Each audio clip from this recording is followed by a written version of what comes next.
book, Altered States of Consciousness, one of his first books, 1969. Transpersonal Psychology, 1975. It became widely used texts that were instrumental in allowing these areas to become a part of modern psychology. 2005, he was a core member of the Institute of Transpersonal Psychology in Palo Alto. The OBE experiment of 1968, Tart conducted an out-of-body experience experiment with a subject known as Miss Z for 4 nights in his sleep laboratory. Now, Miss Z was attached to EEG machine, her 5-digit code, and was placed on a shelf above her bed. She did not claim to see the number of the first 3 nights, but on the 4th night gave the number correctly. That's cool. Anyway, may his memory be for a blessing. Go ahead and look at the link I put in the chat, and it'll take you to Facebook where I posted a bunch of these things, and it's a great loss. I was really touched by him because he was just kind. When I went there to interview him in Berkeley, and I needed to go home, and he said, "Don't you want to use the bathroom before you go home?" And I said, "Oh, I'll probably be right." And he just looked at me and said, "I think you would really be better off if you used the bathroom." And I did, and he was right. And I got that he was coming from pure kindness. I was not wanting to bother him, and he thought that was ridiculous. He wanted to make sure the right thing happened. So he was a great man, and I'm sorry to see him gone. Thank you, and rest in transition. Oh, that's sad. When circling back onto topics today, do we want to hear any more of Miss Oprah and Miss Pollen? Just so trouble. Yeah. Get another soundbite here. I'm in trouble. And he's like, I swear to God, the next weekend. Oh yeah. I mean, I feel like the way that, because that is so Martin Luther King well received, or widely received at least, anything involving Oprah or Pollen, I feel like is kind of worth looking at just the way they're framing these concepts, what they've, and why it's bubbling up right now, because Pollen's book came out a number of years ago now, and that, had its peaks, and it's still there. It continues to still be like, this, interestingly, because I don't consider him much of a psychonaut, even though his first book, Botany of Desire, written in, I guess, the 90s, one of the plants he does look at is cannabis. And so and its mind-altering qualities, and he probably, even though it's not suggested very often, but his work as a literary journalist or whatever he is, a popular writer, I think did bring cannabis into a better light for a lot of people as one of the flagships of altered states into the public's mind. Now, but and then he also he wrote these essays on whether he could grow poppies or not and things in his suburban yard, and legality issues involving things like that, and how poppies are often grown even though it's actually illegal to grow poppies. Certain opium poppies are grown as an ornamental. So his kind of way of looking, and then he looked also at, interestingly, he did another essay which is lost in obscurity now, I'm sure, but it was whether or not 5-MeO-DMT worked or not, and it was basically based on smoking toads was what the idea was, and it was him kind of trying to explore the concept of that, which is funny because I feel like he didn't ever find the toad at that point to work, if I remember the way the essay sort of summed it up. And so now, of course, many people are finding that obviously 5-MeO-DMT does work, but there was something about that smoking toad essay of his that brought him deeper into this sort of edgy, obscure elements of psychedelic world. And then he dropped this book, How to Change Your Mind, which really has had a huge impact. And because he's such a popular writer, brought psychedelics to the world possibly more than anyone else has. Anyways, well, he is a good writer. I think we have an amazing writer right on the table with us too. I wish somebody else had been interviewed in this situation. Okay, let's hear it. Speaking of that, let's kind of get to this bottom question, which is in this. It says, "But do they work?" All right, so let's hear what they said. Have had and continue to have preconceived notions and judgments around psychedelics. And at the time, I didn't think our culture, or I, for that matter, was ready for this conversation. I thought, whoa, this is really bold of Michael to do this in 2018, which at the time it was. But now I've noticed, and I think you are the reason for part of this shift. I've seen, first of all, more articles about it, more stories about it, more people who've engaged with the experience of psychedelics. And I think something is happening in the culture. Would you agree? Absolutely. I mean, what's happened since 2018 is I never would have imagined how many studies are going on, how much research is being done, and how many people are seeking psychedelic therapy. And in one Would you way, say you were part of that change, though? Because when you wrote this book, which is, it was pretty fringe. Yes. And I really didn't think that there was a large audience for a book on psychedelics. I was just personally fascinated. But yeah, I mean, I think the book, I hear especially from scientists, that it became okay to study this after the book came out. How to Change Your Mind is such a perfect title, too. Thank you. I love It's that. what it's about. What the new science of psychedelics teaches us about consciousness, dying, addiction, depression, and transcendence. I thought, well, if it does all that, I'm going to read this book. It's a big promise. That's a big promise. But what got me really interested and making me realize, so I had very little experience of psychedelics personally. I was afraid of them. I didn't think I was sturdy enough psychologically to have a big psychedelic trip. And I didn't do it when I was in college. But I wrote an article about a study where they were giving psychedelics to people who had cancer diagnoses, many of them terminal. Was this Roland Griffith's article? Yes. Roland Griffith. Roland Griffith, who I interviewed. Yes. In his last dying days. I know. That's an amazing interview. Yes. How do we awaken and stay awake to the wonder of what our existence is? And he was so calm about the experience of dying. Yes. And so you read Roland Griffith's article. So he was doing a study, he hadn't published it yet, giving psychedelics, psilocybin specifically, magic mushrooms in pill form, to people who had cancer diagnoses. And I interviewed about a dozen of them. And they told me stories of personal Can I just tell people who he was? He's a renowned researcher of psychedelics at Johns Hopkins. Yes, he really got what's called the psychedelic renaissance started with his research. Because he wrote this paper on the mystical and spiritual experience of it all, right? Yeah, in 2006. Yeah. And that really launched the whole revival of psychedelic research, which had been a big thing in the 50s and 60s. I didn't realize it. But in the 50s, LSD was considered a wonder drug. There were 6 international conferences on LSD alone. There were... Hey, I just wanted to acknowledge that this, which is fascinating when you kind of draw these comparisons, but the author of the cochlear ear study for mice, he indicated that part of what spurred the decision to push this research forward was that he read a conference paper from the 60s that indicated increased hearing acuity from LSD consumption. So drawing correlations where, things picked up. It's pretty fascinating. So one of the things that I didn't like about the interview is I think there's like sort of a fame machine that people at Oprah and Michael's level play where, he was important, but he wasn't one of the people who started the psychedelic renaissance.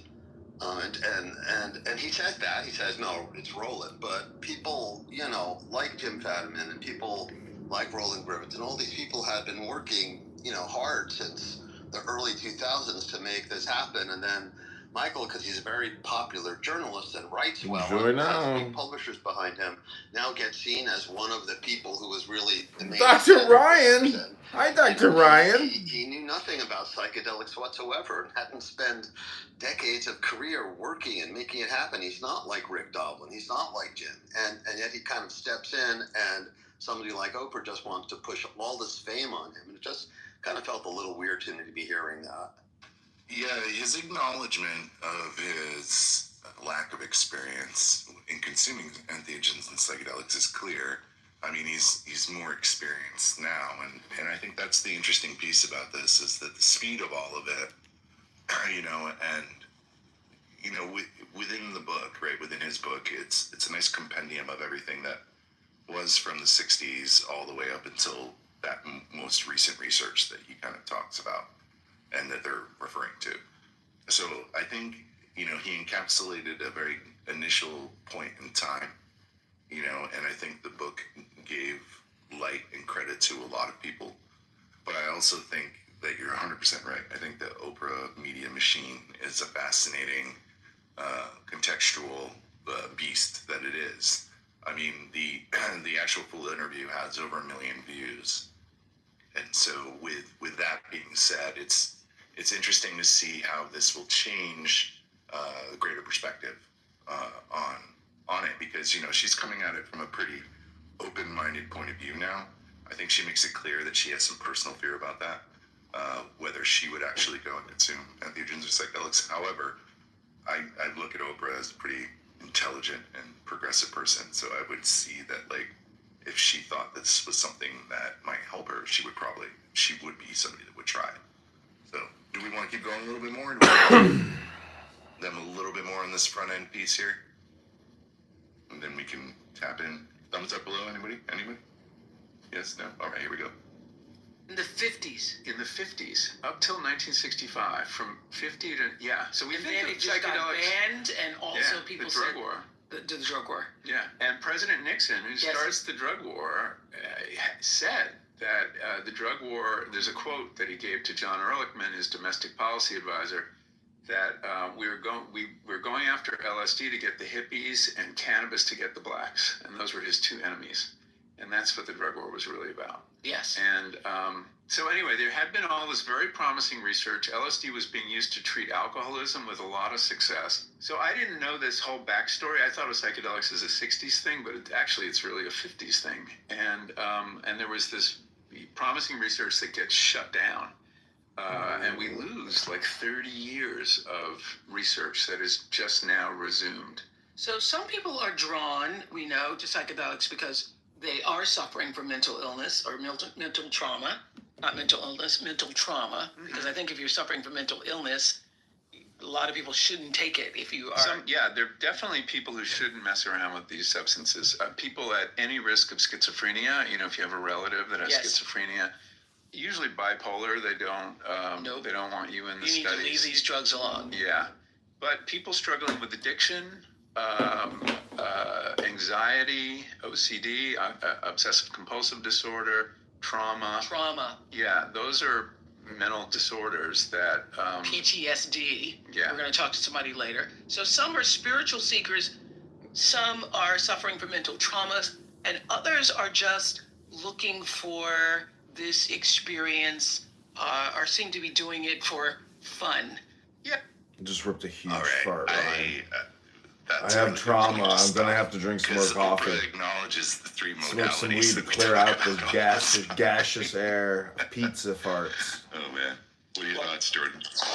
Yeah, once again, I mean, I know everyone has to do a lot of CYA, and if we mention anything like schizophrenia or even bipolar, that you immediately have to say, anyone who has any history of any part of that, they have to stay really far away from it. And when you listen to Jim speak about this, the nuance is so much greater that we don't have any research as to whether microdoses might be helpful for these people because they're always on purpose excluded from the research. Same things with, the mothers of the mushrooms and that kind of stuff, why we have absolutely zero research on pregnant and breastfeeding and early parenting women, because they're always excluded. So, this question about if somebody has even the tiniest bit of schizophrenia anywhere in their family history, does that mean that they're a definite no-go for all psychedelics, including microdoses? There's no evidence that anybody has taken a microdose and had a full-blown schizophrenic fit. We don't have any actual cases. Jim has been in correspondence with some of the people who, saying this, some of the researchers, and then he'll ask them, have you ever actually seen a case where this has happened? And they'll go, no. But people feel compelled to toe the party line because there's a very, very small chance that something could happen and there would be legal liability. So it may be that schizophrenics would be supported by the anti-inflammatory effects and, the homeostasis and the enhanced neuroplasticity at such a small level. They might be a lot healthier overall, but we'll never know because they're always going to be excluded. And something about that just kind of irks me as well. You hear that, Ryan? We're gonna fix you I up, agree. Ryan. We're gonna make you a man again. 100%. You've already gone through my stopping LGBTQ point for me where dehomosexualizing therapeutic we can keep services, listening but to hear now what the response we're is. going to make you But I still into. think Oh God! that's God! created God! about the God! greater God! Are you use prepared to scenarios, right? So transition laying down those use to case the scenarios, divine, Dr. Ryan? medical therapeutic approach, which is I know including you've dressed a lot up of as a the research woman, aspects that but we're are talking you about, ready that to is sort of being become a kind of God? right? God! So it's saying, oh yeah, it's ongoing, but its information is We sort will of cure lost. that It middle doesn't- finger it doesn't have herpetic the sore. means or the We'll information replace that it we need in order to be able to with a use gauntlet their own of decision, power. From this. Here, let's keep listening a little bit more. I want to hear what Michael says after. Don't this be afraid, piece, Dr. that Ryan. we're just kind of This is your destiny. Yeah, I mean, people. The term recreational is regarded as a negative. I mean, did bigger Yeah. to quotes recreate there. ourselves doesn't seem that bad. Yeah. But yeah, there are people who are just doing it for thrills, going to concerts. But in every single instance, isn't it about changing consciousness? Yeah, it Yes. does change consciousness. But the set and setting are very important. So the context in which you do it. If you do it to go to a Grateful Dead concert, it's one thing. If you do it in a room, I mean, the way psychedelic therapy is done is you're lying down, you're on a couch, you're wearing eye shades, I'm not hearing you're listening anything, to Jen. music. It's a very internal journey. It's very different. Everybody else, can you hear that? Yeah, you're loud and clear. Could you hear the voice? Yes. The piece? Yeah, sounds great. Okay. Different than kids taking mushrooms and walking in the woods, where it's all about the sensory thrills. So if you're using it for therapy, as a lot of people now are, It's a completely different experience. it's a guided experience. Right, and the guide is really important. So were you reluctant to take, you were, pretty straightforward guy. I was terrified. Were you reluctant to take them yourself? Yes. I was scared for a lot of reasons. One was, would I discover some deep, dark secret about myself? Because people do discover traumas that they're not looking for. Yes. That definitely comes out. I would be afraid of having a psychotic break. Yeah. I would be afraid of losing my mind I was. and not getting it back. I was. You were. Yeah. Well, we hear Oprah's fears. So I wonder if the post of this, if they do a roundup, or if she talks to somebody else that might be famous. Oh man, I hope you guys get this opportunity. I would really love the record to be set straight, or at least more information to be out. It's kind of like a teaser, right? It's like when you listen to this, it's like a psychedelic teaser. Like you're hearing the sound bites that you want to hear, that make you interested, that get you tapped in, but it doesn't give you the information to actually move forward with taking any steps. And I think that's going to be a constant thing, right? With anybody speaking in the space on a grand context like this. So it'll be interesting to see when your publishers say, Jordan, you can't say that. I hope they don't do that. I actually don't think you'll let them. Oh man. But I also found that doing it with a guide creates this safe envelope, this container in which you can really let go. Okay, so tell us about the time you tell about experiencing your parents in the trees. Oh yeah. I said, oh, Michael is really tripping. But the realization that you had seemed pretty solid. And Michael, it made me so curious because I'm surrounded by trees. I love trees. I think I have something is going on with me and trees. I don't know what it is. So your experience, tell everybody what that was. Dive into that too deep listen to this. Any reflexes should be going on. Good night. Goodbye, Mr. Burton. This one. Real or fake? Well, I'm happy it's out there. I still positively think about that any talking about this is a good thing. I did want to kind of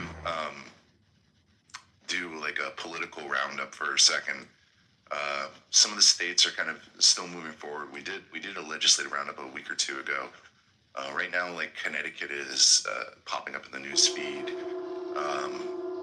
and some of the other states with their exploratory committees, excuse me, are really moving forward. So, the access issue that kind of is like talked about this is starting. It's not that it's fading. Paulin makes it very clear that products are out there and things like that. And I always want to encourage people, know the products that you consume before you consume anything. Got uninvested cash. What I'm seeing from a regular standpoint as Sign up now for just $5 a month. State discussions continue to move forward, is that I'm feeling my gut, my intuition right now revolving around the political climate in the greater country, the way that there's a lot of dismantling going on of different government agencies. Dismantle and them whether things get all. descheduled, Free us! get sidelined. I think there's Liberty now! over the next 4 years is really going to be a state-to-state thing.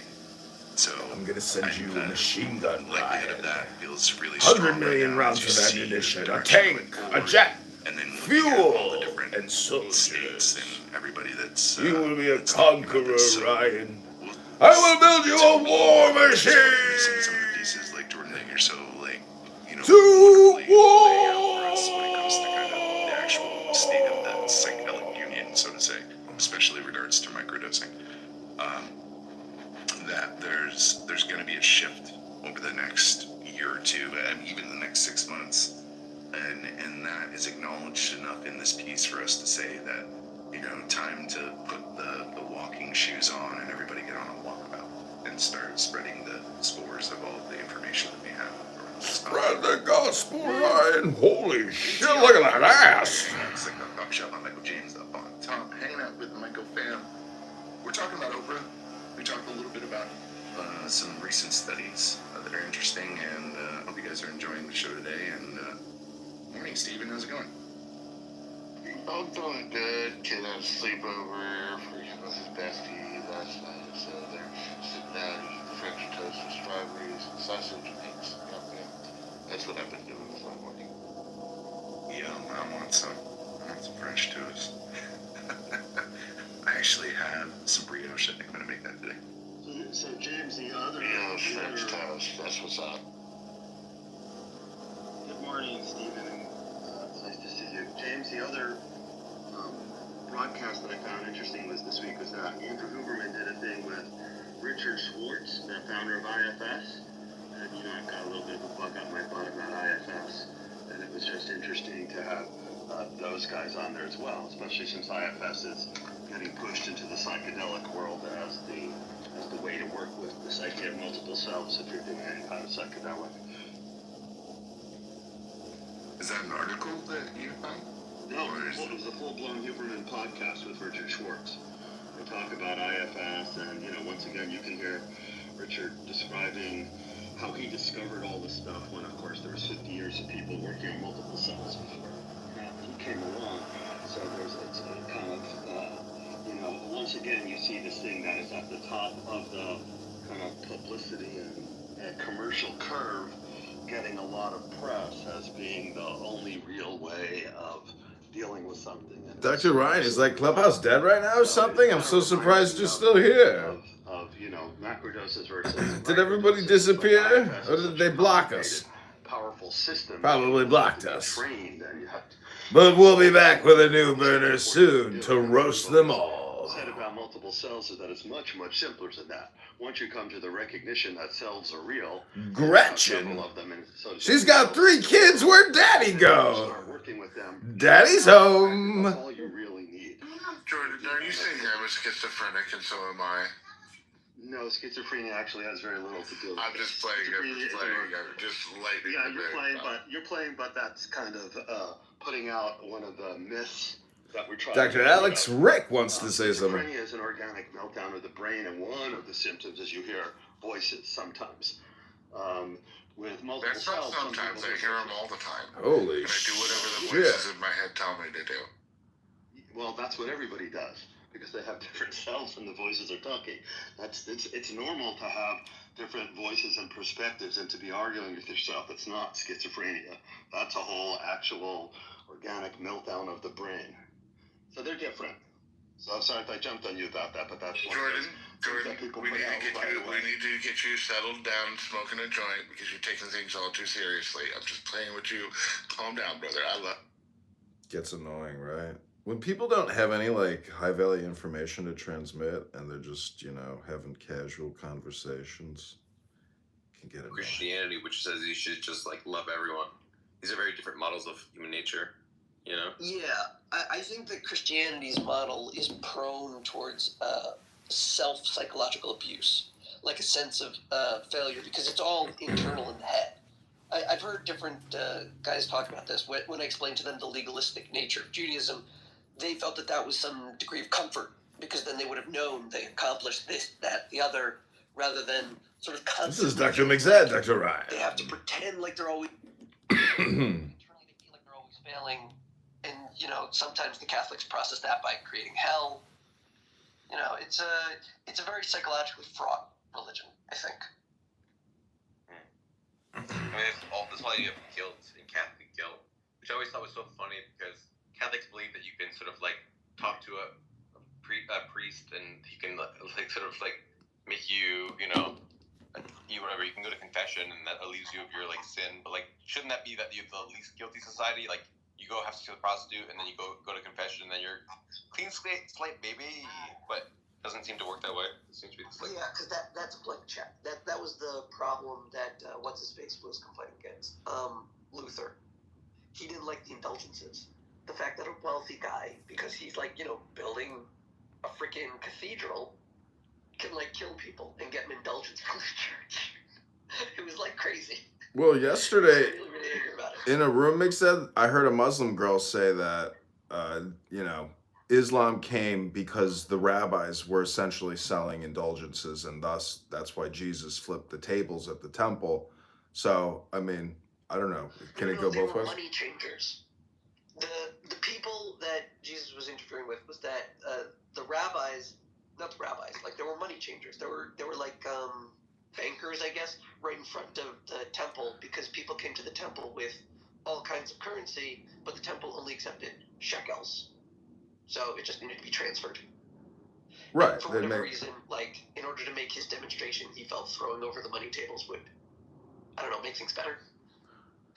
So wait, sorry, Sammy, to interrupt. Can you compress again, McZed, why you think Christianity is, deals with... Psychologically fraught. Yeah, psychologically fraught. I think it's psychologically fraught because it doesn't really push the moral consideration into like free will and action. It pushes it more into your mind and heart. And I feel like in your mind and heart, there's no real determiner whether I was engaged in good behavior or bad behavior for my own sake or for God's sake. Whereas when you did the action is done. It's measurable. You can say you did it. And by the way, I do think that like Catholicism does know that. That's why they have their... Yes, I was about to say that. Catholicism has their actions. I just think that the actions that Catholicism engage in are totemic in nature and not really resolving the sin. I don't think they fully acknowledge how to make up for sin. But I would say that like psychologically, confession in a booth about your sins can be helpful. I don't think they go the full way to actually process their congregants. I used to have this Jewish idea that like it doesn't matter what I think. That when Jesus says that when you like have lust in your heart, you've already sinned or whatever. And like I'm starting to move to the idea that this is like actually there's a healthiness to the idea that like your mind should be like cultivated to have virtuous thoughts, and that it's not just a playground of like whatever you want to do with. Because whenever I thought about my friends, I was like, how can I help them? And if I thought and I thought like nice thoughts, stuff like that, like I would act better. So like treating your mind as like merely just a playground for you to fantasize in probably does cause you to like do less good than if you like sort of try to cultivate it to be a garden. Well, I mean, there are Jewish laws about thought, but Jesus was quoting the law correctly. He was discussing herhor. It is a prohibition to engage in thought, to do a sin of some kind. I mean, like, Judaism has multiple different vectors that it's working with. It works on your thoughts, it works on your speech, it works on your actions, it works on your prayers. Like, you know, it's a religion. All religions are basically picking up pieces of things humans are doing and characterizing it within their own framework. Jews didn't invent prayer. They didn't invent bowing. They didn't invent sacred texts. I don't believe they invented animal skin as a parchment. The Jews were a religion. They are a religion. They took what they saw from other people. They understood how God was telling them to do it, and then they trained themselves forever to do it. Hey, Zed, would you say that the Jewish view on morality is somewhat similar in that sense to what you were talking about when you were talking about virtue ethics and Aristotelian view of ethics? Yeah, I would say that a big deviation from Judaism, from the sects, is the dismissal of virtue ethics, like pushing towards different ways of dealing with morality. But if you look at the 613 commandments that the Jews calculate out from the 5 books of Moses, each one of them is like a virtue. Like some of them are like doubled and they're like broad categories and the rabbis break them down, but all of them are, and the way we characterize it is that they are good innately. Not because God told you, not just because of your nature, but because of all the things. These are like good. Every definition of good applies to these things. And because you're human, it's upon you to understand why it's good. Why shouldn't we steal? Why should we take care of the poor, the sick, and the orphans? Right? And then in that virtue point, by having 613 like stars in the sky that shine brighter as you understand them, you understand good human behavior. So it's very virtue ethic based. Right. The reason I asked is because I thought it was very interesting, the kind of parallels that you were drawing and the kind of parallels that I was drawing between that and what I see in a Hindu ethical model, right? An Indian ethical model, which is also quite similar in that sense, and also incorporates aspects like karma and stuff like that. So even though figuratively a Hindu can go into the Ganges and wash his sins, that will just be a spiritual cleansing. It does not relieve him of the burden of karma. So the weight of his actions in that sense will still carry into his life. It's just that the spiritual, when it comes to atonement. When a person engages in sin, we say that there's a repentance process, which involves confession, like acknowledging that what they did was wrong, returning to never wanting to do that again, and that's like the end of the repentance. But then there's atonement, which I think would be touching upon the karmic balance you're referencing. And we say that the only atonement, depending upon the level of sin, sometimes it doesn't atone until death, and your death is an atonement. And sometimes it's just a pain. The universe will hurt you in some way, and if you are loyal and faithful to the messages of the universe, when you notice it, you should say, this should be an atonement for my past sins. Things like that.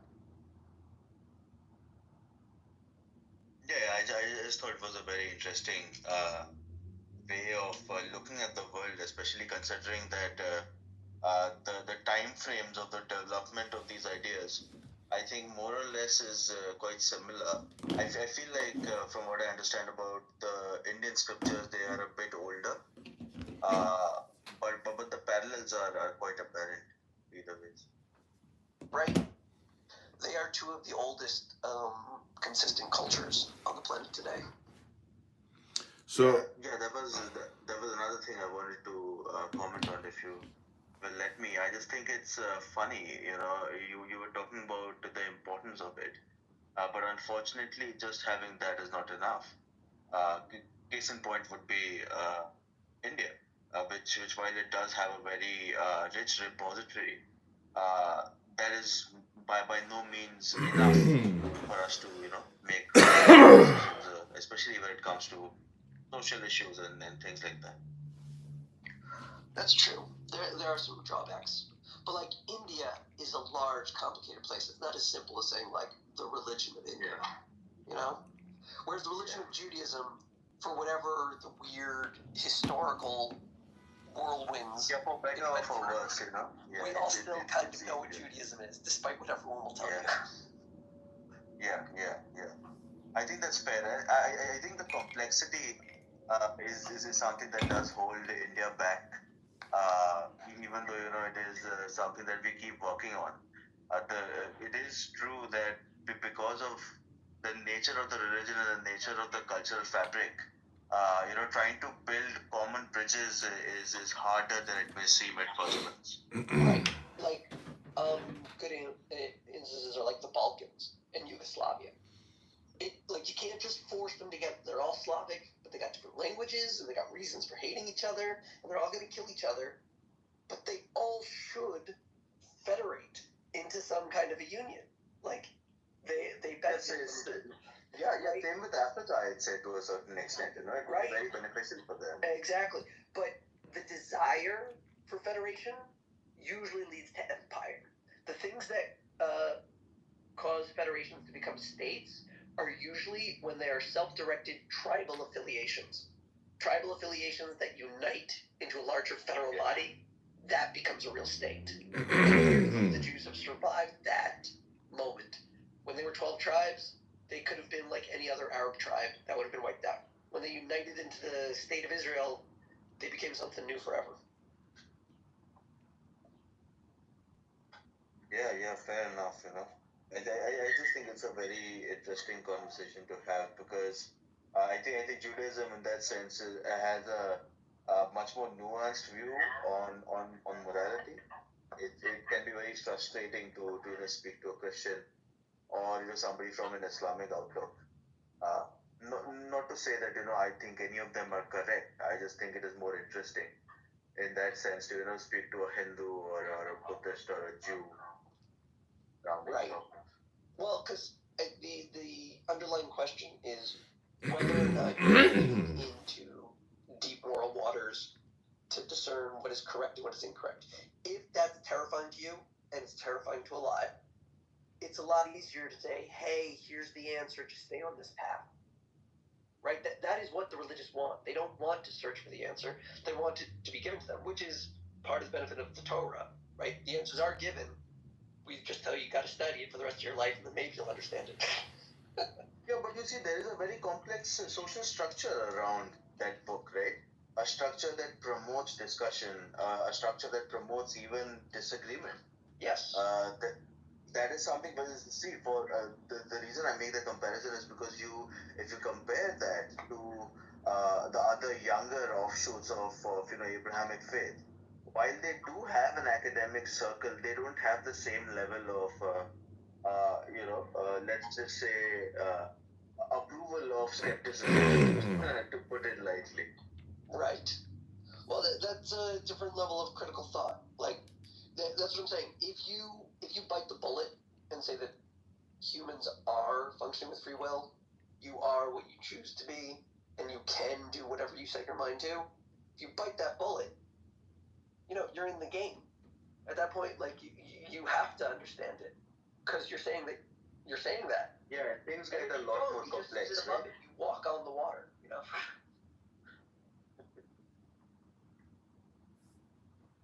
I've been sitting in this room That's for the thing. I don't think that the value is simply in doing the deeds that were told to you by your deity.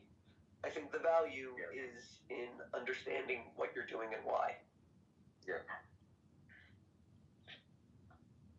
I wonder why that instinct is so fundamental in between the religions that came before and the ones that came after.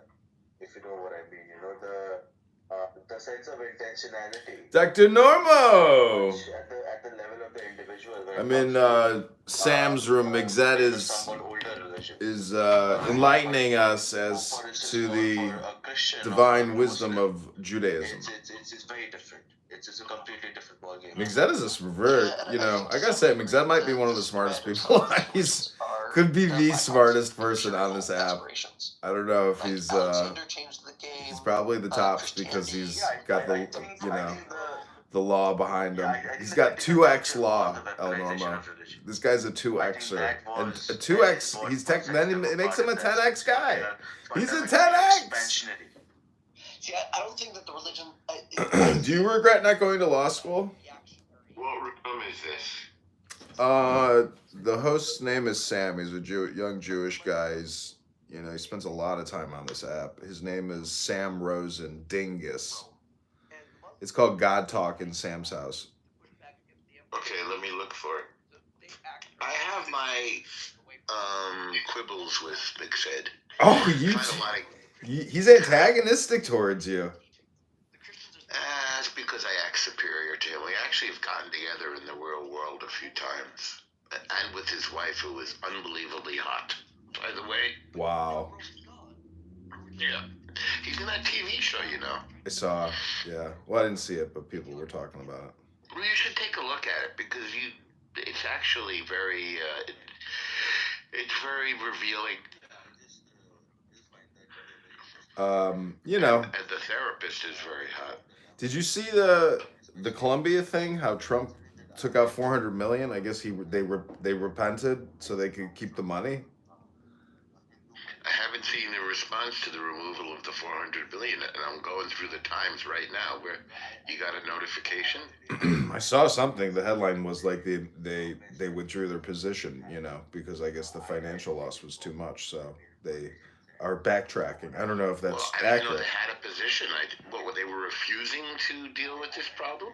Yeah, I guess that's what it's about. Is they're going to practice enforcement. I could try to Google it, but I mean, I'm sure if you Google it, it'll be the latest news. But okay. Yeah, I mean, I don't know why Mixette is antagonistic towards you. It could be because they act superior, and we engage in intellectual battle. It's understandable. It's a Jewish man thing. Well, I'm thinking he's more of the position that. Well, I don't know his position, I guess, on Israel-Palestine, meaning that, like, if he thinks that, I don't know, I'm just saying that he may have a different overall opinion on the conflict and the states, and I don't know.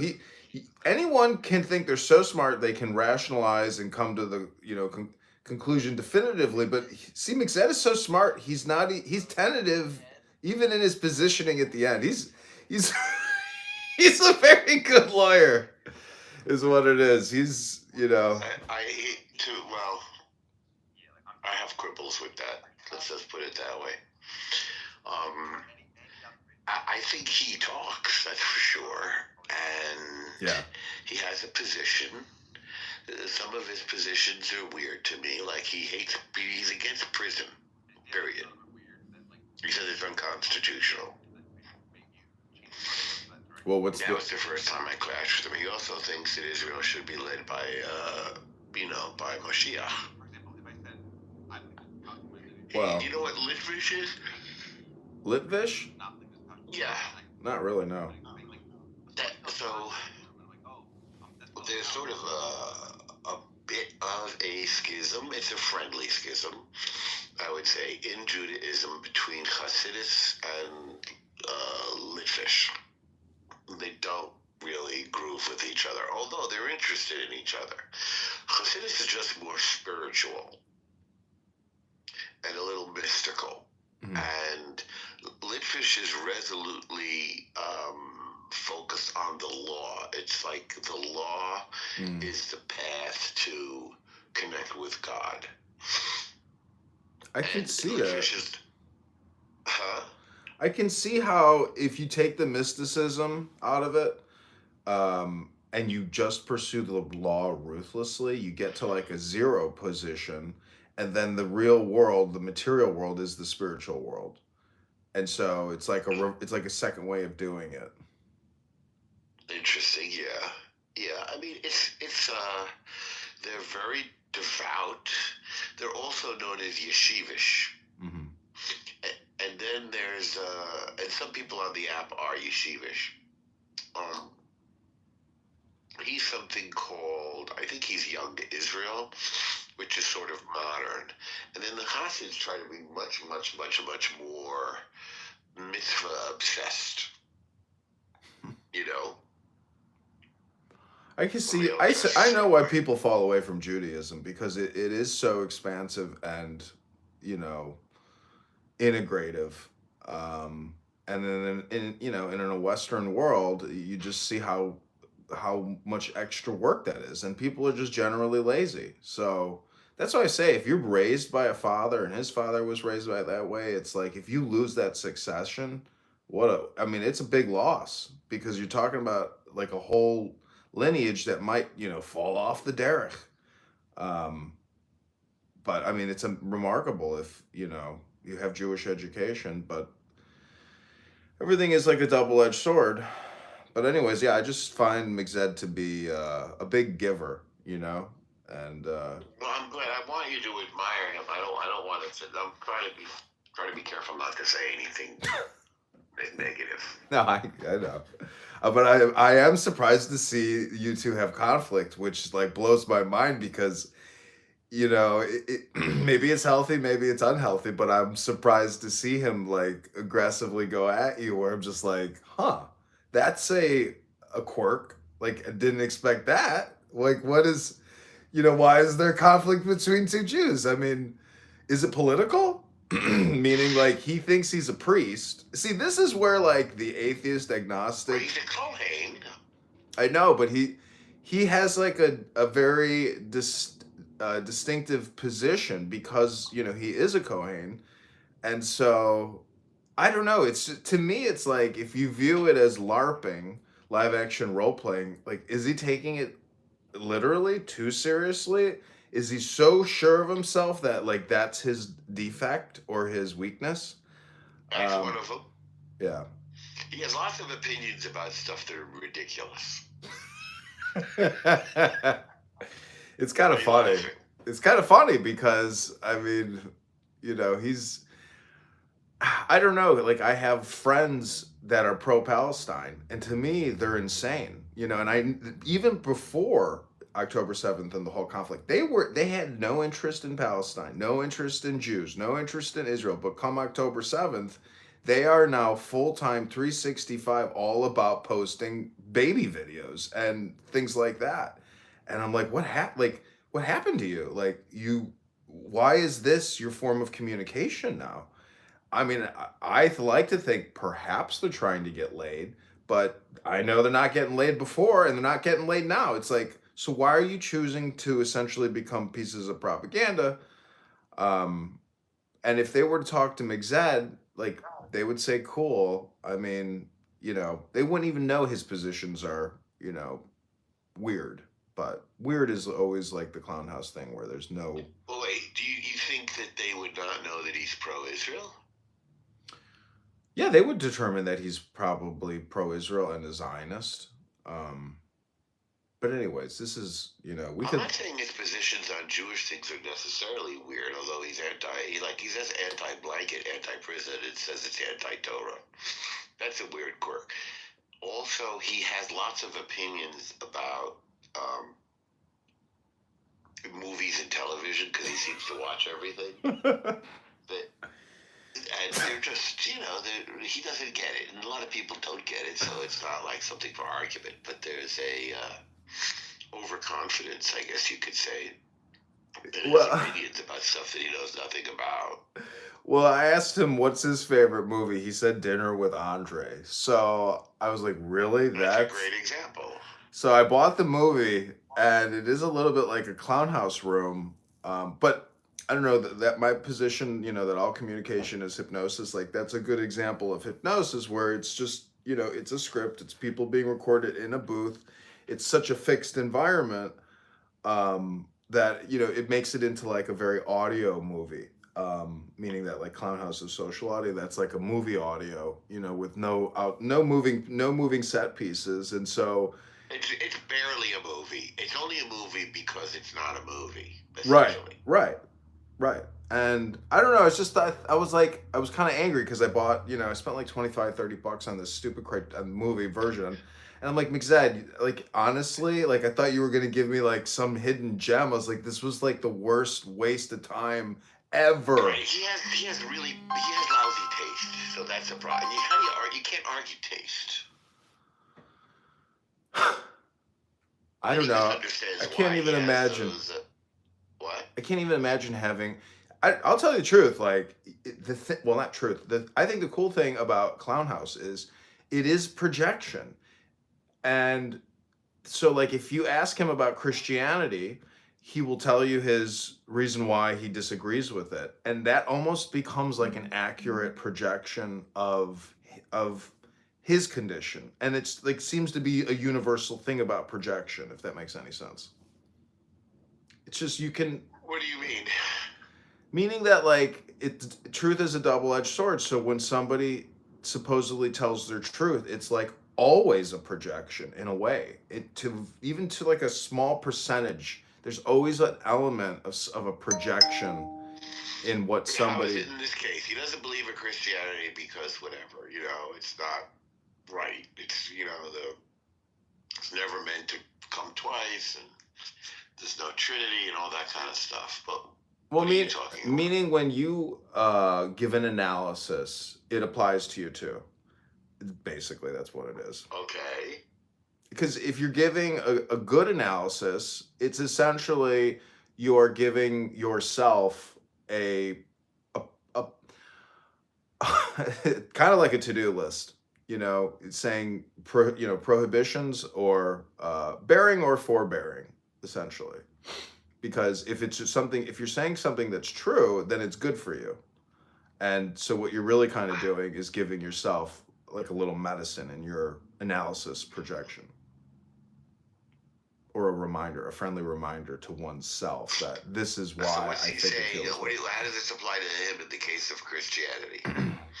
I'm just saying projection seems to be universal, where if you have a critique and you say this is what's wrong with it, even if it's accurate, there's still a message in that analysis for the self that he may be blind to or aware of. I don't know. I mean, see, McZed to me is like a fully integrated person, so I don't really disagree with anything he says. I mean, it's like, quirkiness. So, anyways, I don't, Okay. I want you to enjoy him. I don't want to say anything negative. Yeah. Anyways. Bullshit horror. Yeah, it's gossip. I mean, but we're not really gossiping about him. I mean, there's another person who's like 100 times more educated in the law than him, in Jewish law than him, and we listen to him sometimes and smack our heads and talk back channel about how ridiculous this all is. I don't know who that is, but I know I'm not going to say because I don't want to get into a thing, but that's the thing about programming. I mean, it is geographically specific. I mean, if you're in Brooklyn, and I don't know if you've seen the movie Dune, but like creating a mentat, you're creating like a human computer, and it's remarkable, and it keeps people out of, bad situations. I mean, education is the best thing going, and it always will be. But if it's just one track, and you're missing out on a lot more information, you just don't see the layovers and the crossovers, or I don't know what dogmatism, I guess it creates, like it just creates automatons that I mean, I was in an Israeli room a couple days ago, and this girl said we should kill them all, and I was like, I've heard that. I was like, yikes. Like, do you know I'm what that? comfortable with that one, yeah. Do you know what that really means? Like, you gonna go do it? You gonna do it? I mean, I just couldn't. I know why people say that kind of thing, because maybe they want to get a response, and so like they're putting out a feeler, and because it's a social audio safe space app, you can say anything. But when I hear an Israeli say we should kill them all, I'm like, oof. Like, damn, like, you don't get it. Like, that's not kosher. You don't want to say it. You don't even want to think something like that. But like, my friend is a cop here in Chicago, and he did community alternative policing with the Jewish community. And somebody in the meeting said, why can't we just drop a nuclear bomb on them? We have nuclear bombs. Why can't we just drop a nuclear? Because it's like, I think just people want to troll and get dopamine feedback response from creating major conflict in either internally or externally, group on group. So anyways, it's just communication analysis at the end of the day. All right, I'm going to look around and see what's going on. Okay, have a great day. Take care. You too. Science improved it a bit, but in the end, it's just a probability. I don't know. They're both persuasive. To me, it was just a question of like, what is the standard argument that if a person were to look at the universe, think about it for a second, would apply the concept of design to what he saw rather than non-design? Yeah. So I fully agree that you can look at a watch and be like, that's designed. You can just tell when things are designed. But I think because we've never seen universes get made, like I haven't experienced like 56 universes and then been like, whoa, this one's way more orderly than those other 55. I don't think I can make a claim about design because I just don't know what the default universe is like to then say that this one's different. Like, it could just be that like order is just the way things go when it comes to universes. Like that, like having laws of physics is just like the default state of things. And that's the anthropic answer. That the only way we would be here to worry about that is if we were in a universe that happened to be stable enough. Yeah, that's what I'm talking about. That wasn't what I was saying, but that is true. But I'm just saying that like I don't know what the default case is for universes. Just look at this room right now. You created it. I would say that this is like a microcosm of the macrocosm. This little room right now. The universe could be by default orderly. Universes being created could be by default orderly or not. It doesn't. Based on the fine-tuning, like casework, you look into the natural forces and how imbalanced they are with each other without having any apparent connection to each other, such that the universe. Key, what's going on? Like your room is so boring. You're coming to my room now. Ways, if any of those. And here's the other thing. Aside from the fact that all of those constants would have to be finely tuned, as they pointed out. Key, I gotta tell you, your rooms can be kind of boring. At the beginning of the universe, it like settled into this. What you really want, what people want on Clown House is they want to hear the smartest thing that they can. This is me at least. I want to hear the smartest people in the shortest amount of time because there's just so much chatter on here. Unite them all. That is the grand unifying theory we're all hoping for. What I would say is that, the thing you said about anthropics is like very relevant here, where like we're only going to be in universes. Hold on, Key. I don't know if I want to have a conversation with you yet. Such a good answer.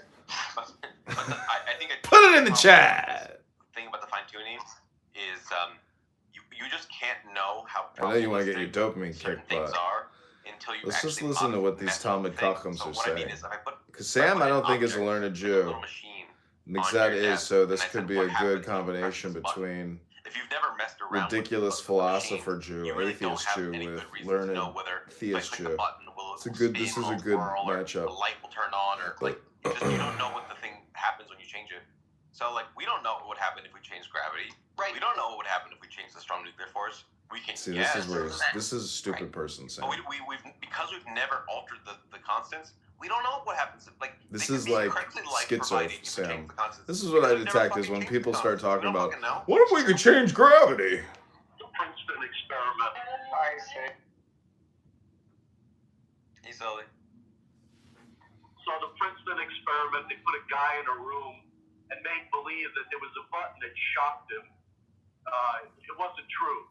And every time, somebody pushed the button, the person in the other room would see a light and act like they were getting shocked. And so people got curious about it and they kept shocking them, even though they didn't know it wasn't happening. So we're so tethered by our own experience.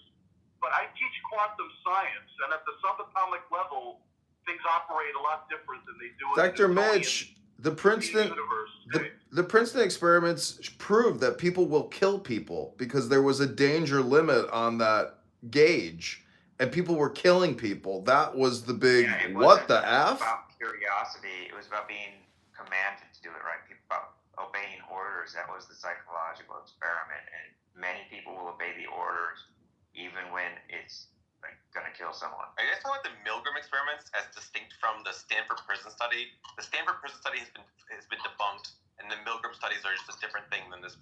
You're saying no? I don't talk about the prison study. The Milgram experiments. That's true. By the way, one thing that's a positive thing on the Milgram studies is if you in those studies, if someone else said let's stop doing this because this is bad, people will often conform to that too. So that people are kind of malleable in this. Like, yes, if the doctor says shock them, they'll shock them. But if some other person's in the room is like, let's stop shocking them, they can also be very easily moved in that way. So it kind of just shows that like people are sort of like very influenced by social pressure, less so than that. I mean, or the optimistic thing is that they can be moved around both ways, positive and negative, by social pressure. Yeah, I mean, the bystander effects stuff like Nazis happen. Yeah. There's like mob mentalities and bystander effects. Okay. Yeah. But like with the bystander effect, if someone goes, "Let's help them," like that can also be a thing that influences like human behavior. You know, like both courage and cowardice are contagious. Is kind of it's almost as if all communication is hypnosis. No, it's almost like it all. Sully, did you hear my argument against fine-tuning argument? Were you critical of it? I have some sympathy for that idea. Like, I wouldn't say it exactly the same way, but... Word. I'm trying to convert Mixed to atheism. My Jewish brother. One thing with, like, fine-tuning is that, like, when people do, like, computer simulations where they just use the standard laws of physics and the constants that we think they are, like, they have to do a bunch of sort of, like, fudging of the simulation to get it to look anything like the actual universe. So, like, you know, you could just as well fudge like other parameter sets too. Yeah, but even if we perfectly ran it and it said that there was like, you know, because we've never actually messed with the parameters, I don't think we have any fucking idea what would happen. Because what something seems like would happen if you mess with a variable is not the same as what would actually happen if you mess with the variable. Like, it might seem like me flipping a light switch will do nothing to the room because it's just like moving some atoms around. But then actually it's connected to this whole fucking electrical system and like will totally change the illumination of the room. Like, it's hard to tell what's gonna happen when you change some shit if you don't fully understand the system, if you don't understand like if you've never messed with it at all. You know, like, bothers me about the fine-tuning stuff is, like, we always think of this example as, like, okay, there's like, a bunch of knobs, you know, I don't know, there's, like, a whole bunch of knobs, and you can twist and you can turn them and put them on different settings and stuff like that. Just sort of fully independent of everything else, and I don't know if that's even the right way to think about it, because it might, okay, if you think about, like, a magnet, you know, just think about, like, a magnet and, you know, moving it across like a table full of like metal shavings or something like that, you know? You put the magnet on the bottom of the table and the metal shavings at the top, you know? And you just move the magnet up on the bottom and it just moves all the metal shavings that are on the top of the table. In that case, like it's the physical thing, the magnet sort of like causing this force and not the other way around. You know what I mean? Yeah, I think that might be the better way. Like the force causing the, you know, like then, you know, there's like operating these like the constants independently of everything else. You know, it might be the other way around. Like kind of manipulate the matter to change the constants. I don't know. Can I, Sam? Have you ever heard of the pattern on the trestle board, or the truth about the self? Pattern on the trestle board seems very different than truth about the self, but I've heard about selves. I haven't heard about trestle boards. So it's 10 verses. I can read them. They're very quick. And I'd love to talk about, this thing called the pattern on the trestle board. It's a little card that I saw once, but I can read them real quick. How do you feel? How do you feel about me reading them? I can send it to you. You want to do that? I have it right now. Oh, you All go? the Did you power go? that Yeah, ever go for it. was, All the power that ever was or ever will be is here now. All right, let's look at that sentence real quick. All the power that ever was or ever is here now. Like, what about the fucking power of the Big Bang? It's not here now. That had power. I know, but the Big Bang is now, meaning that we are the expansion of it at this moment right now. Yeah, so today roughly like the final, like the now is the final tally of all the power that's ever been, right? Well, there is this theory of the B theory of time, where like all times are equally real, and that might be true. And if that is true, then it's false. If A theory of time is true, if only the now exists and the past and the future aren't real, then I think I'd agree with you. But I think we can't rule out the idea that all times are equally real. And there's actually some evidence for that all times are equally real, because in general relativity, time moves at different speeds for different people based on the strength of gravity and how fast you're accelerating and stuff like that. It seems like not everyone has the same sort of what it counts as now. And because not everyone has the same now, it seems likely that there isn't just one now. It's just the eternal present everywhere in the universe. So anyway, that's the thing I think to consider. I think about You're silly boy, Sam. You're silly boy. Wait, I mean, silly. You're a B theorist of time, bro. Why are you fucking? No, I'm a D theorist. Okay, I'm not a long D theorist. No, wait, Hold hold on. Quantum entanglement. Is D theory an actual thing? Yes. What is it? Wait, I always thought you were memeing about D theory. D theory is real. Yeah, D theory is real. It's a long and thick theory. It's a time. Well, I only usually hear people talking about A versus B theory in one where the present is the only real thing versus the past and future being real. And those are all a little bit different. So presentism is the view that like only the present is real. That's one version of A theory. Have you heard of like the growing block before? Yeah. That would be like an A theory. Moving spotlight would be an A theory. Just that the present has like a sort of a special status or something like that. Status, yeah. Or that there's like two new and A properties of change. All right, I understand. Okay. Presentism versus eternalism. That's a debate in philosophy. Mm-hmm. And general relativity tends to push you towards eternalism because of the fact that time isn't the same for everyone. Why is that false? So why am I silly for saying that? I just don't know that it connects to the thing you read where it said like all the power is present now. Like I think that could still be true. It could be that like all power obtains at all moments, and it's like, yeah, it's true to say at any moment that like all power is present, whatever the fuck that means. Like say there's like a total energy like that's constant, right? Like let's just imagine there's just like a total energy that's constant across all moments in time. You can say like, all the energy is present at each moment, I don't know, man. I think if there is just a real present, if the present has some special status, then yes, the power that ever was and ever will be is here now. But if the Big Bang is happening, if 1 billion years ago, if the dinosaurs are still alive today and just as real as mine today, I just don't have access to it. I definitely don't want to say all the power is here now. It makes this moment not special, and so I don't want to say that the power is only here now. I don't know. Yeah, but it just depends on what power is supposed to be, because think about like we were talking about meteorology, right? Like say there's just a bunch of symbols and they kind of they find themselves in different arrangements at different times, right?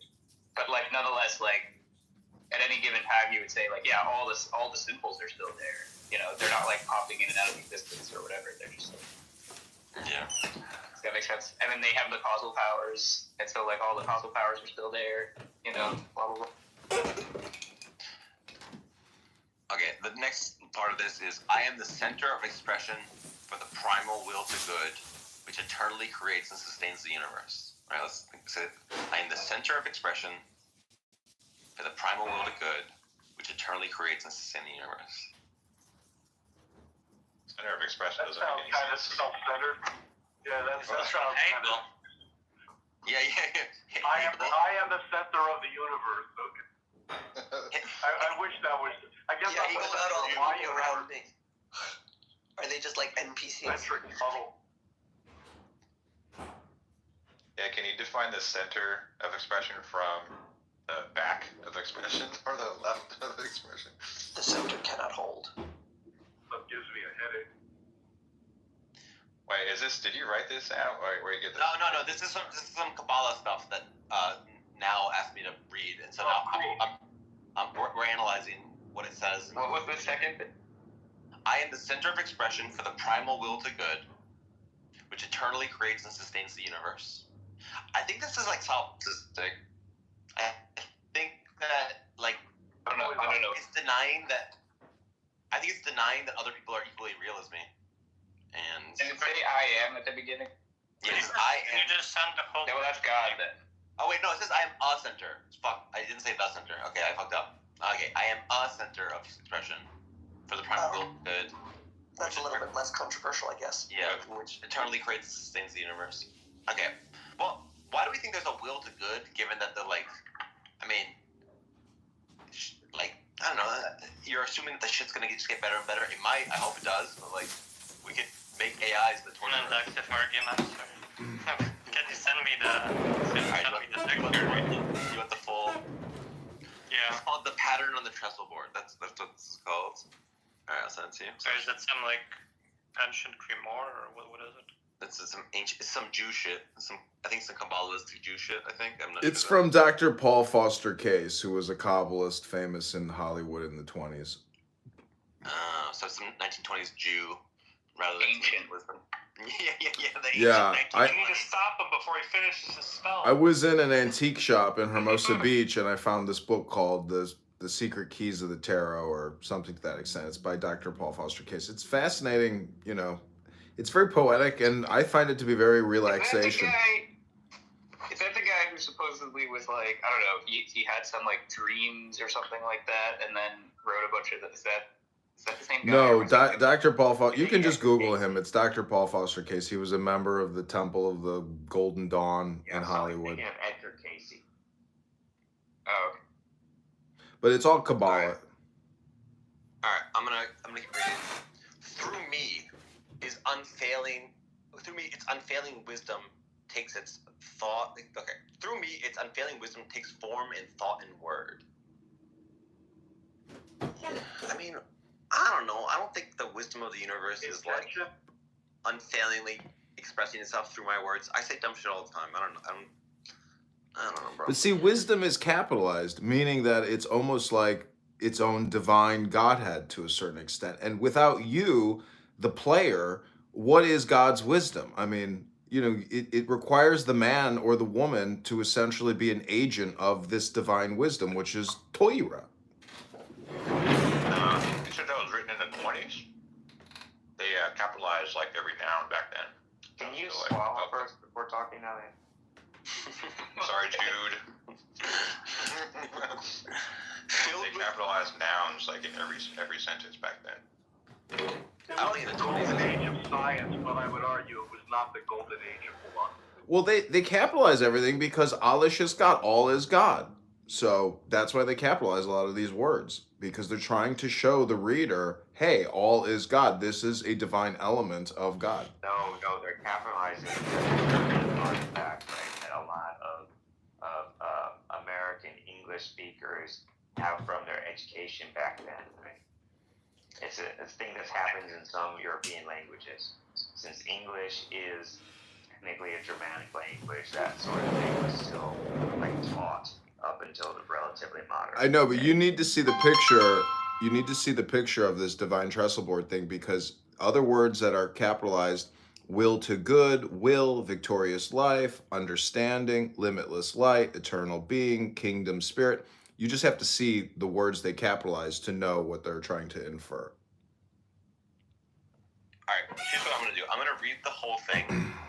I'm gonna take ChatGPT and ask it to replace some of the abstract words with different abstract words, and we'll see if they how much it changes the meaning, because I think that you can just this feels like Deepak Chopra's energy to me, where you can just take a bunch of abstractions and put them together in word salad and see if they sound profound. So, okay, anyway.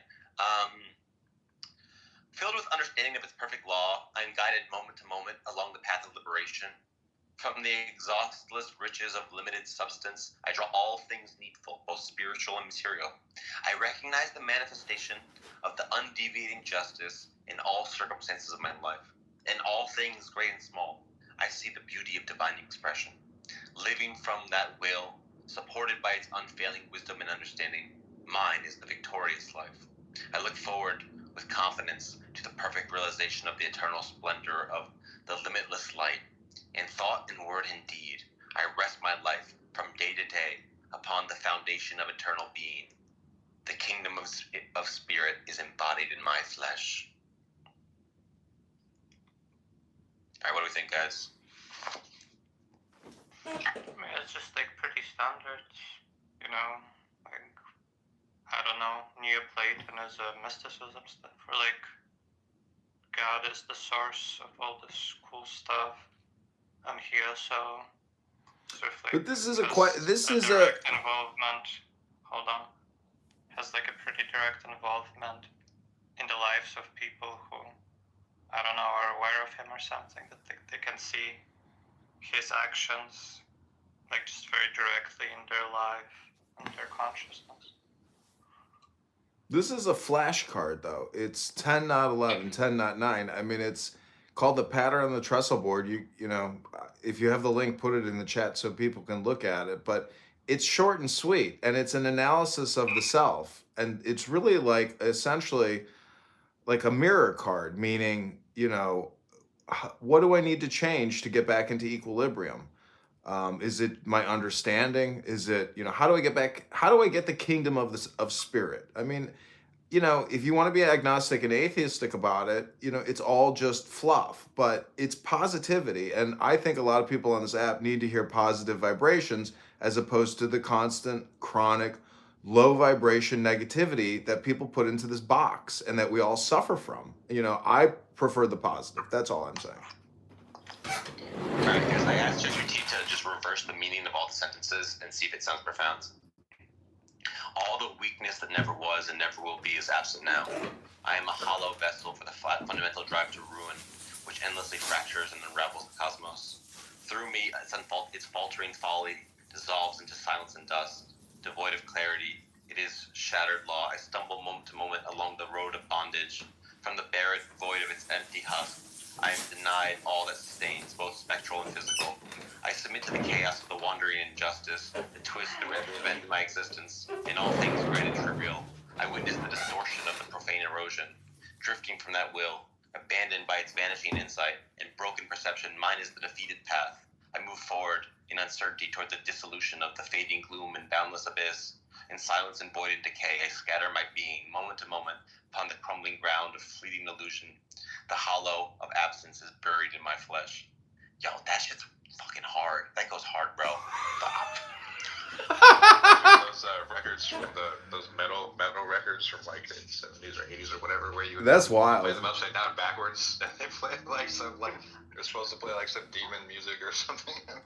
That's really interesting. It really challenges the picture drawn by the first reading, because it's just like, now it feels like the metaphysics are the same. It's from the perspective of somebody who's been abandoned by this being. Maybe, I don't know, you could read it in some like dualistic way, where there's like, you know, the God and the demiurge, and this guy is in the grip of the demiurge rather than the divine. Okay, I like that, Sam. I thought that was very cool. I like to do that, where I try to find out when someone says some shit to me, if I can say its exact opposite, and if it also sounds profound, then probably there wasn't something profound there to begin with. Like, I don't know, like, if someone says, like, you have to think about now, and that sounds profound, you go, you have to think about the future, and that sounds profound. It's like, okay, maybe particularly wise advice. But I think the now is all important. And if you're in the now, you're essentially being pragmatic and practicing common sense. You're dealing with the problem now. And if you want to change the future, the only way you can change the future is in the now. So it is like that Groundhog Day movie. and he was stuck in a time loop, but he finally broke the time loop when he actually got happy, meaning that like that's how it became the next day. Is I don't know if you remember that movie and the premise, but he eventually falls in love with that woman. Where I got like my philosophy from fucking Groundhog Day and Home Alone. You don't like Bill Murray, Dr. Sasha?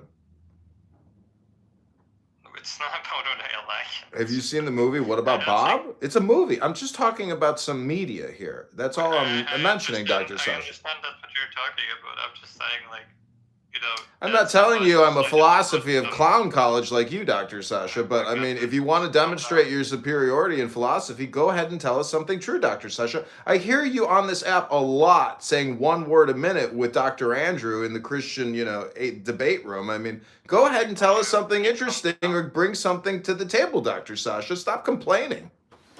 I appreciate your PhD title, but anyway, I'm just saying, like, it's not a very good reason to think that it's like some profound moral truth that somebody decided to like build a movie around it as a premise.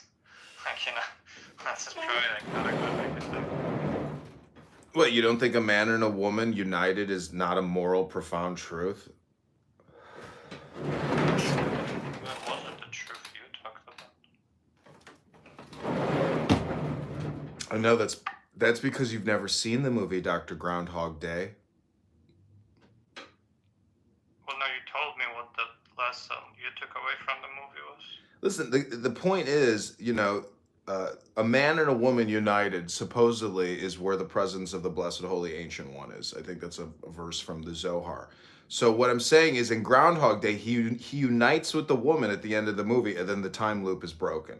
So in terms of profound moral truths, supposedly the love of a good woman is the only true thing in existence. Everything else is basically politic. That's the truth. I understand the Zohar represents something called the Shekinah, which is the female nature of God. Or the female God. I don't know, just sounds like some postmodern bullshit, honestly, now. I thought it was more legal. It's like probably the same level of like precision and thinking that's exhibited by like gender studies. It's easy to say that the Shekhinah, or the feminine aspect of the deity, is essentially postmodernity. But if you look at the game of chess, which is a trestle board, and you guys just heard the truth about the self, when the pawn gets to the other side, it transcends into a queen. So if you're a man, I think that's not true. No, you can turn the pawn into any piece you like. Well, obviously you choose the queen. No, sometimes you don't. Sometimes you, well, the first time, no? What do you mean the first time? Well, come on, Dr. Sasha, don't waste our time. I'm just saying sometimes it's incorrect to turn the pawn into a queen. Sometimes you should turn it into other stuff.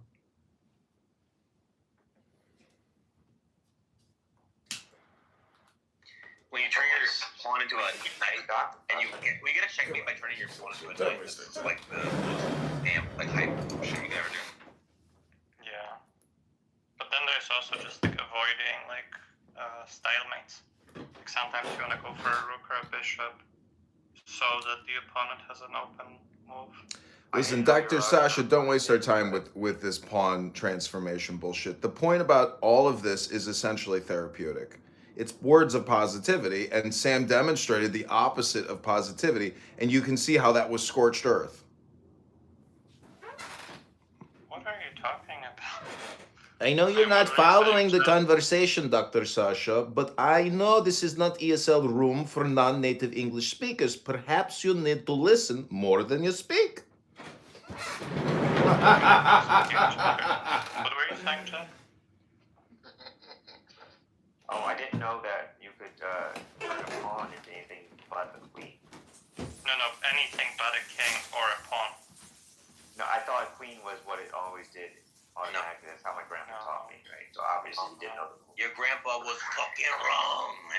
Yeah, there's actually I I There's said a I bunch didn't of know you were fun done. games where if you promote him to a knight, you can get like a checkmate that a queen wouldn't accomplish. Yeah, I understand the moves too, right? I didn't know that the rules said you could turn the pawn into something other than queen. Your grandpa was a liar. Your grandpa told you false things. We will tell you. I think he believed it, right? So it wasn't a lie. I know, I'm joking. So, David's right. Dr. McZed, I'm wondering if you could tell us in Judaism, how does Judaism deal with opposites in the way that the Tao Te Ching does? And who is this guy? Who are you, Dr. Sasha? Please, I'm asking question here. Please don't interrupt. Yeah,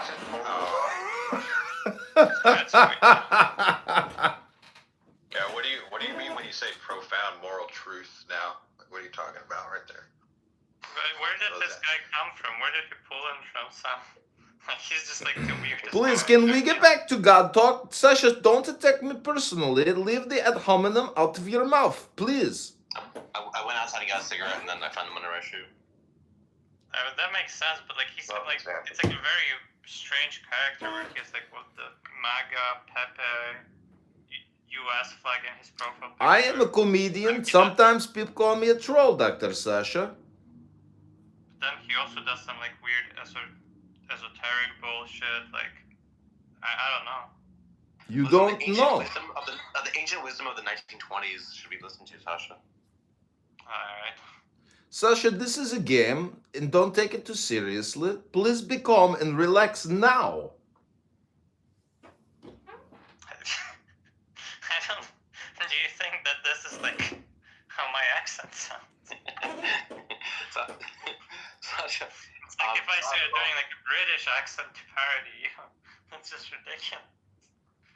The point now, Sasha, is that we want to talk about God. Stick to your guns.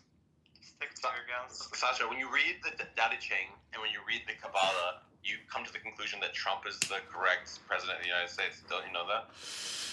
Yeah, that sounds right. What I have concluded, Dr. Sasha, is that there is not a speck of dust out of place in entire universe. So when the speck of dust is inside of the bacteria eating the flesh of the baby's eye, that is not out of place. Till it ends up in your eye. Right, exactly. Sometimes you are insect, and sometimes you are windshield. This idea that the universe is good as is and shouldn't be improved feels good psychologically, but it's like a disaster if we all hold it because like we in fact need to make the world better. Like right now the world is full of lots of pain and we need to fix that. And the belief that the world is good as is kind of says like, why would I clean my room if it's perfect as is? Well, that's why I think that pattern on the trestle board document is essentially a therapeutic tool because it brings you into the now. And it does it in an esoteric way. But to say that it doesn't serve as the same function. Please, you're interrupting my sentence, Dr. Sasha. I will go on mute. You complete. Oh, thank you. I mean, he didn't understand your point, so like, doesn't understand that if nothing is out of place, there isn't really much point in like moving anything. You know, like, why would you change anything? He just goes to like some other bullshit. Because there is a song in America, it is called Always Look on the Bright Side of Life. I will now sing it for you.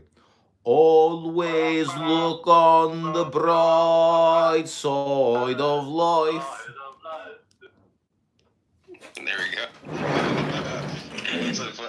I wanted to ask if Dr. Finch guys had a real. What did you say? I'm asking Clem if he fixed it. Yeah, I fixed it. Mized, I have a question for you. This is something I'm very curious about. Are you able to be on mic, Mized?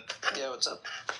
Okay, so I asked ChatGPT for the top 20 British intellectuals, and it's like people like Hume, Locke, Hobbes, Bentham, Mill, Adam Smith, Bertrand Russell, Francis Bacon, Edmund Burke, okay, A.J. Ayer, Gilbert Ryle, and then I compared it to like the top 20 Jewish intellectuals. It's like Marx, Freud, Boas, Strauss, Walter Benjamin, Noam Chomsky. They also had like Maimonides, Spinoza, Derrida. We asked for like scientists. It feels like it's like skipping a lot of people. Well, what I was saying, is I have this theory, and tell me what you think, how crazy it is, that the Jewish intellectuals here are much worse than these British intellectuals here. And part of the reason for that is that like centuries of doing Talmudic hermeneutics has given Jews the skill to like rationalize stupid bullshit. And so then they're able to rationalize like fucking Marxism and Freudianism and postmodernism when they're like not actually reasonable views. Whereas like because the British doesn't have this thousands-year-old tradition of rationalizing bullshit, they're like, oh yeah, evolution is true, and like yeah, trade is good, and they like have less of a skill at rationalizing. What do you think about that? No, I don't think it's like a rationalization thing. But I do think there's some strength to what you're saying of developing one's scholarship within like a protected university versus like decentralized throughout multiple communities. Do you agree with me? Going to make for different types of ideas. Where like if you look at Marx and Freud, right? They're not approaching it the way Newton did. Freud a little bit. Marx is definitely an outsider. But do you agree that the British ones? Do you agree the British ones are better than the Jewish ones? Do you agree that the Jewish ones I mentioned are worse than the British ones I mentioned? Yes, I agree with you. And why do you think that would be? Well, that's what I'm saying. I think that the British ones that you mentioned were within an accepted scholarship. Like, I think the biggest question would maybe be Adam Smith, because that was like a bit of a new style of university at the time. But like they existed within like institutions of learning, as opposed to the Jewish development of Talmudic study happened in various yeshivas that were not really regulated and weren't pushing to publish or critique each other too much.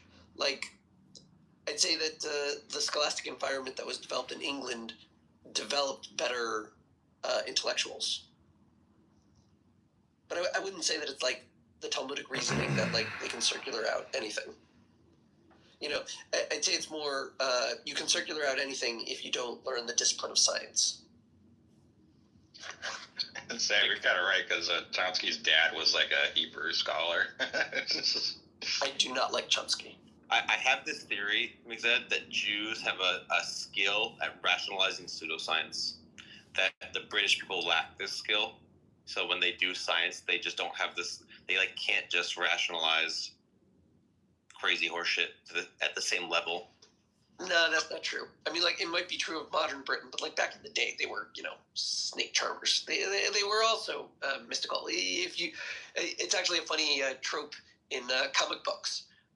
Like, the claim to fame of America is mutants because we invented nuclear power and we have diversity issues. But in England, they have magic powers.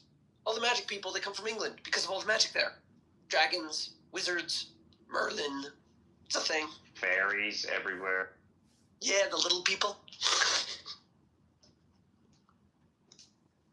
Yeah, I mean, I don't know. Like that's what Lord of the Rings was. He was trying to give more life to ancient English mythology. Well, like I actually did an entire course since you didn't answer, I'm going out on my walk. I'll be back in an hour. Tolkien, and he was like lamenting that there wasn't like a unified mythology for Britain, and he wanted like make something along those lines, right? Even though it's not like he was trying to get people to think it was like actually based on real legends or anything, but yeah, like that was a thing that he lamented about. He wanted there to be like some unified mythology, like like at least seems to be true of other places when you grew up in England at the time he did, right? Because it seemed like there was a Chinese unified mythology and Japanese and you know, these places all over the world. In reality, they were like, if you're familiar with the cultures, they're much more like fragmented. But like the late 1800s, early 1900s England, it seemed like Egypt had some sort of unified grand national myth, all this sort of stuff, right? Going back forever. Would you say that like the monarchy was central? That's not mythology, would you? Right? That's like a political unification. Maybe it's divine though. That's not like a unified mythology. Yeah, what they wanted was like access to the mythic realm. The Greeks tell their stories of satyrs in the desert. The Arabs will tell us about the jinn. And the English, they have old stories, but they like undid a lot of them when they adopted Christianity. That's right. The Christians specifically, the missionaries specifically undid them, right? So like told me was that The term the sufferer of the matrix could pre-compsci, a new language. He was among the forefront of pushing that to be taken seriously as like Matrix could pre-compsci, a new language. mythological history and like It's the an artistic algorithm. thing, right? Because that was just poo-pooed upon for that. It's an algorithm. And if you heard Red Veil, it's really hard because it's in Old English. But like even what we have Dr. is John like D. a Christianized version of it. You know, some missionary or whatever in what the I don't know, hundreds of years after like the story came about, like redid it in a way that would be allowed to be kept, right? But like he really disliked how all of the myths got paved over, right? And the vast majority weren't even remembered anymore. Right. And I like share his opinion that like It's astrological math for self-analysis and equilibrium of peace.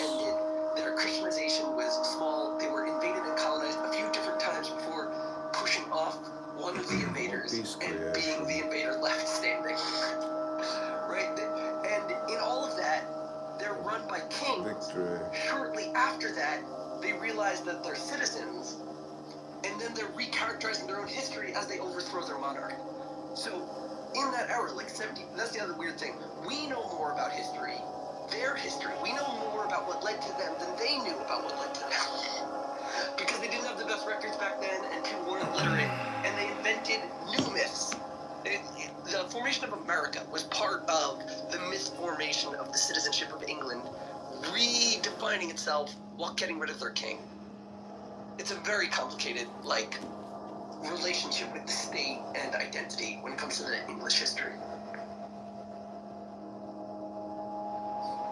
Alright, one piece of evidence against what I'm saying about the Jews versus the Brits is that the Germans also suck in this regard. And so maybe because the Jews lived in Germany and shit, that they were just influenced by this like general German trend towards of like making up bullshit. Like, I mean, like, I asked the top 20 German philosophers, and like it had like people that I also don't respect. So I don't know. Maybe it's just something about British culture that's like uniquely has a good thing where it's like not coming up with bullshit. Maybe alternatively, here's an alternate theory. They had lots of country houses in the country, and that maybe being around animals and nature makes you prone to like not just get stuck in the world of ideas. Like you're more embodied and like more in the world if you're like in nature more. Whereas if you're like stuck in a city, cramped writing books, you're gonna like fall victim to abstraction. I don't know. This is out of my ass though. The truth about British people and historical success is the repeated life of mechanization and automation of governments. I think that all languages are somewhat siphoned off from each other in terms of understanding. Like the epitome of my understanding is going to be linked to the understanding I have in a language. So like the epitome of my understanding in English will be different from the epitome of my understanding in Hebrew.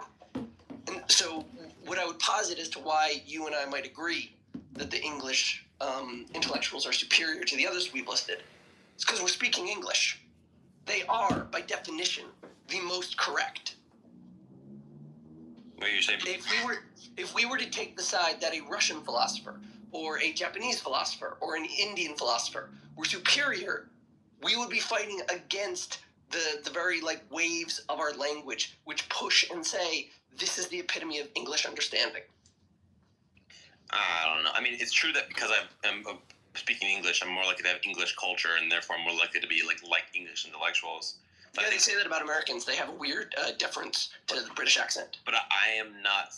I'm making the claim that the thinkers that I'm talking about just are better. Like the ones that are doing like the. I agree with you, like but we are Freud and both Marx are biased. making mistakes in a way that like Bertrand Russell's making less of a mistake. He's better at reasoning, and I'm like I'm objective about the fact that some people are just better at reasoning than other people. And I'm saying that some of that objective standardization comes from the language we're using. What's up, Timothy? Englishman is here. Yeah, but we don't think that the ones who came out are very smart, so doesn't. Manai? Excuse me, sir. No, go take a hot bath. What did you say? What did you Timothy, Timothy, to get you up to speed, I was claiming that the Oh, British McJurg, intellectuals are better than the Jewish intellectuals, and I claim that this is because the Jews have like 1,000 years to like come up with good rationalizations of bullshit in the Talmud, and the British didn't have that, so they had like an advantage intellectually to not practice the skill of rationalizing bullshit. And that Wait, do you mean like, are you comparing like rabbis to like Enlightenment philosophers? I'm comparing Locke and Hume and Hobbes and Smith and Darwin to Marx and Freud and Strauss and Boas and Adorno and Walter Benjamin and Leo Strauss and Chomsky. Chomsky? Yeah, I'm anti-Chomsky.